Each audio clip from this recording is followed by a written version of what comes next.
everybody. There we go. Welcome to the very first episode of our Neurodiverse world. Very excited to get this show going. It's been on my head for a while to do this one because it means a lot to me. And if you've watched the other shows on the channel, you'll totally know why. And I'm going to talk about that today, and that's why I don't have a guest for the first episode. It's just me. So first off, what is neurodiverse, right? It's a pretty big word. So neurodiverse is, to me, because of course the show is obviously about our views on these things. So to me, neurodiverse is our brain just thinks a little bit differently. It doesn't make us any less. It doesn't make us, I want to say it doesn't make us different, but it is different, but it doesn't make us different in a bad way. It just means that our brains, they're processing information in a different way than other people. So we're just, we're the same as everybody else. We just think a little bit differently. And so that's why this is so important, because there's not a lot of conversation. There's a lot more now than there used to be conversation around being neurodiverse. And I mean, that term alone is brand new, neurodiverse. That's a really big term, I feel like. So let's get into my story a little bit, as I would normally ask other guests to do.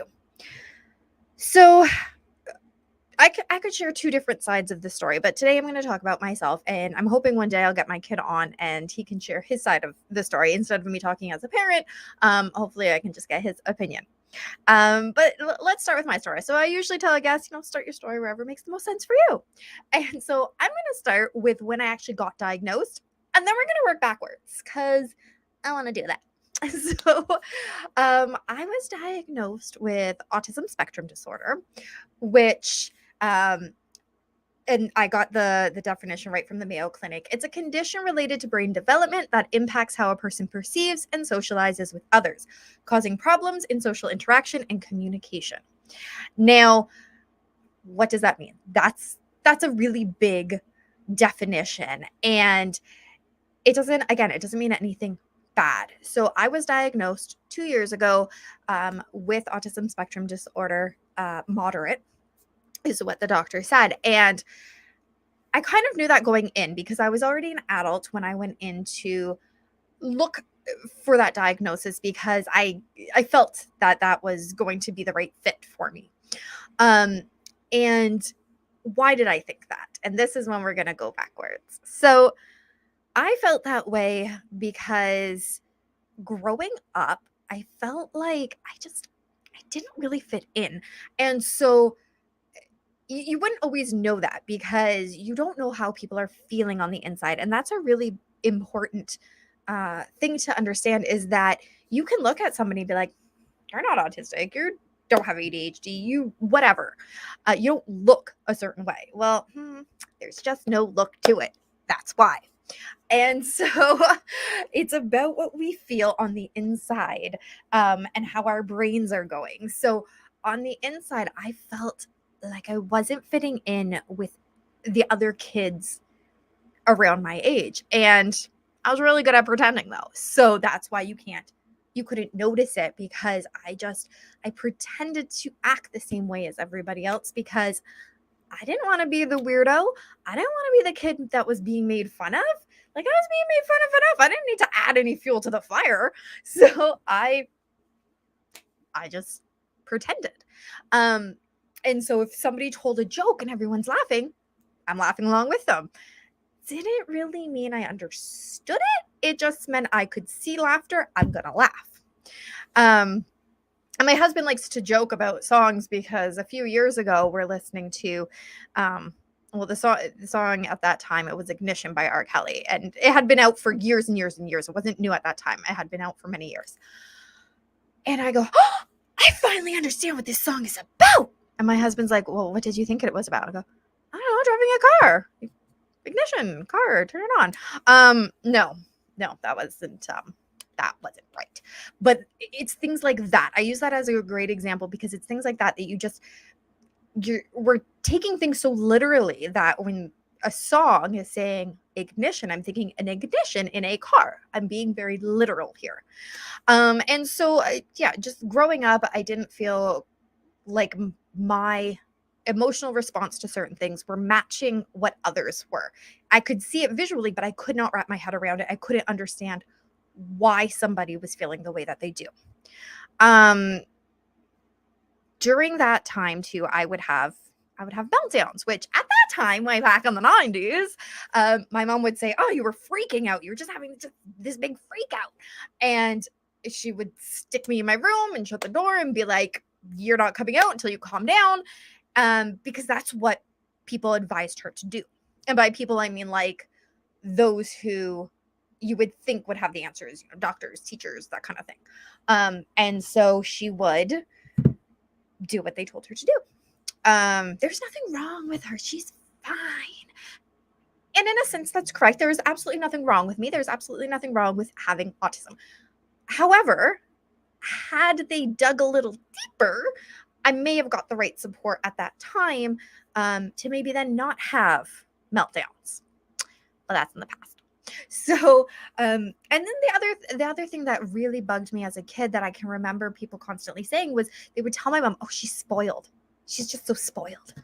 I was not. It's a lie. And so once I got that diagnosis, I went to my aunts. I said, "I told you I wasn't spoiled. I told you." And so, and same with my mom. It gave my mom this, like, I told people there was something wrong, but they just weren't listening. And there's a lot of different reasons about that. And maybe we'll get into that. Maybe we won't. We'll see. We'll see how long I yammer on for. So anyways, fast forwarding, I get the diagnosis a couple of years ago. And all of that stuff that I just described, all of that whole background of my life, it finally started to make sense. It finally started to go, that's why I was having a meltdown, not a freak out, because there was too much stimulation going on. There was too many people talking all at the same time. That's something that really gets to me. I couldn't follow long conversations because there was just so much going on, or plans being changed. Oh, I am a creature of habit.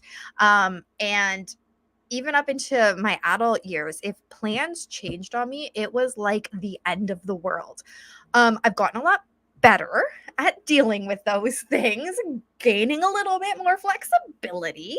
But even my husband, because we've been together 16 years now, he can remember a time when we'd probably been together 4 years at the time, maybe something like that.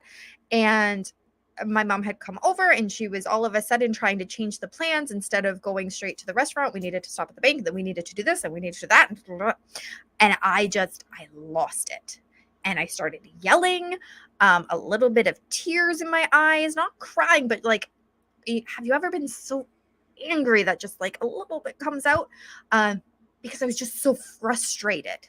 I just could not process the fact that things were about to change in what I had thought was going to happen. And even now it gets me irritated. So that was something that I've been working on. I'm much better at it. It still super frustrates me, but I'm better at it than I was before. That's all we can do is a little bit of progress. So yeah, having that diagnosis, it didn't change who I was, but it gave me a different perspective of my past and moving forward. So moving forward, it's things like sometimes people will ask questions and I try to answer them and they're like, "That's not what I meant." I'm like, "Then you need to be more specific." So now instead of just trying to figure out what they are asking me, I say straight up, I'll be like, "Can you be more specific? Because I have no idea what it is that you're asking." And I do that even at work sometimes. So somebody might call at my part-time job, somebody might call and say, "Hey, I have some questions about driving." Okay. That's a really big question. Like there's a lot I could say. So I do have like kind of some standard answers that I'll give people, but sometimes they'll ask it in a way that I'm like, what? And I'll just tell them, I'm like, do you have a specific question that I can help you with? And so that's a coping strategy that I have learned to help to deal with times when I'm like, I have no idea what's happening. I'm just starting now to ask straight out, can you be more specific? Because I don't know what's happening right now. So you learn these different things, but we can only learn to deal with our brains thinking differently if we know that. And so that's why, way back in the 90s, I wish people would have looked a little more into it. So I will kind of traverse that bridge a little bit here.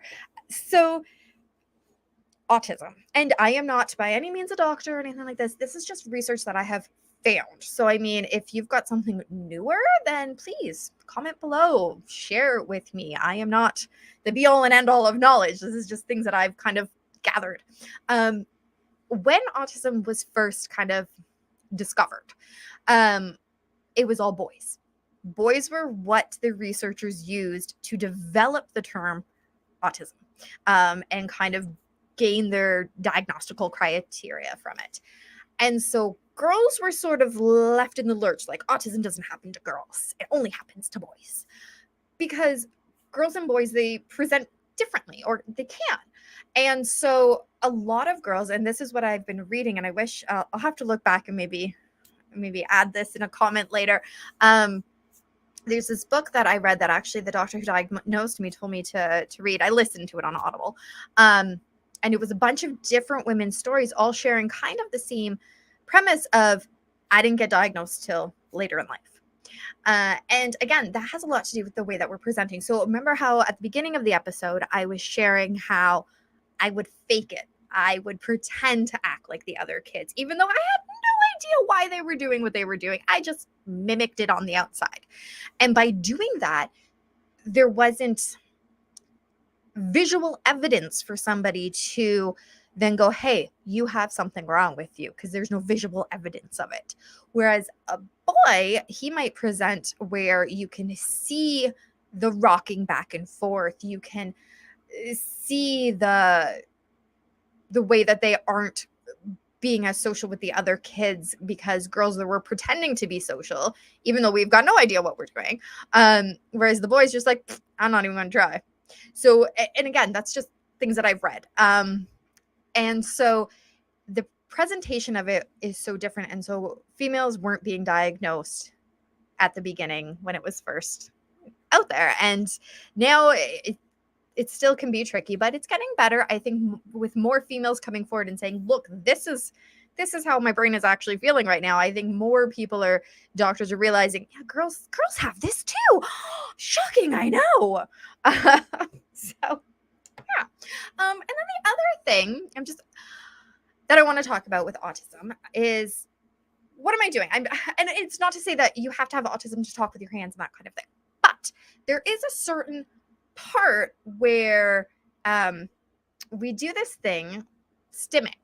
And so here's the definition, and then we'll talk about it. So stimming, the word stimming refers to self-stimulating behaviors, usually involving repetitive movements or sounds. Now, with that, it's that self-soothing thing. So when we're feeling kind of overwhelmed per se, we might start doing it. So my biggest thing is I don't have my rings on because I was just gardening the other day and then I forgot to put them back on. But normally I have rings on, and that's what I do. I'll just twirl them around. And that's how I'm kind of self-soothing myself. That and my toes. I'm constantly like cracking them up and moving them around. And just, I'm very fidgety. Now, again, that fidgetiness doesn't equal autism by no means. There's just a component of autism where you're doing that self-stimulating behavior. For some people, it's even like chewing on stuff, and that's what I do. I chew gum like crazy because of it. And that I was talking about rocking before, that's a very common one as well. For my kid, actually, he does this with his fingers all the time, and just kind of like every so often he'll be playing something and just stop and like wrinkle his fingers up. So self-stimulation is another potential sign of it. So yeah, that's just kind of my story in a nutshell. In 15 minutes, I could go on and on, I'm sure, but this is the first episode, so I kind of wanted to keep it a little bit condensed. If anybody, of course, has any questions for me, shoot them in the comments. I can always make another episode, answer any other questions. And if you've got, like I said, you've got more up-to-date research, let me in on it. I wanna know more. I'm constantly wanting to know more, which is why I'm always like, hey guys, come on my show so I can ask you and you can share your info. Because it's so important that we share with each other and we make things that used to be foreseen as scary or weird, not so scary or weird. In fact, we were at McDonald's the one day and there was not like a little boy, but he wasn't a teenager, maybe like 10, 11. And he was over on like the other side of the restaurant with his, I don't know, mom, grandma, whatever. And we're sitting there, me, my kid, my husband, and you could hear the kid across the way verbalizing in his way. So not words, but using sounds to communicate. And my kid goes, you know what? I think he might have autism. I'm like, he might. And it's really cool that he's able to verbalize and use his voice that way. And my kid's like, yeah, it is. We just kept eating. It wasn't disrupting us. It wasn't, we didn't look at them all like, oh, stop making noise. No. And I think that's part of why this show is so important, because I have definitely been places. In fact, we've been places where my kid is the one making weird noises just to self-stimulate. And people say stuff to us and I'm like, you know what? He's not actually being disruptive. He's not being overly loud. He's not yelling. He's not running. He's just making some, it was the same conversational tone as if we were just talking, except it was noises. You know what? If you're going to be out in a public place, that might happen. And so there's nothing wrong with it. And for the parents out there, don't feel embarrassed by it. Don't feel pressured to leave a place. It happens. And you have every right to go to that restaurant just as everybody else does. If you're not hurting anybody, have a good time. Obviously, I don't want anybody to get hurt, but if you're not hurting anybody, have a good time. So yeah, our Neurodiverse world, be sure to subscribe here at RB Media. We're going to be expanding our shows. So Wednesdays is always Ride or Die Show. We are going to start going live with that show in a few weeks. Neurodiverse World, we're going to be here on Tuesdays. Readers Intrigue, it has its own channel. I don't know, maybe I'll move those episodes over to this channel. We'll see. But either way, subscribe to there as well, because that's authors reading the first chapter of their book. And pay attention. We're going to be, I've got some other ideas up in my noggin here that I want to include out there. So I guess I need to find a catchphrase for this show, but I'm just going to use my catchphrase from the other show and maybe tweak it a little bit for now. And hopefully I will see everybody again next Tuesday. I will have a guest. She has been on Ride or Die Show. She's coming on to this show. We're going to be talking about dyslexia, I believe. So that's a lot of excitement. Katie Marie, I have also reviewed one of her books and it was really good. Loved it. So remember, the only way to end the stigma, I usually say of mental health, but we're on Neurodiverse World today. So the only way to end the stigma of neurodiversity, that sounds weird, doesn't it? I don't know. Comment below. Let me know what you think for a new catchphrase, but let's speak openly and honestly.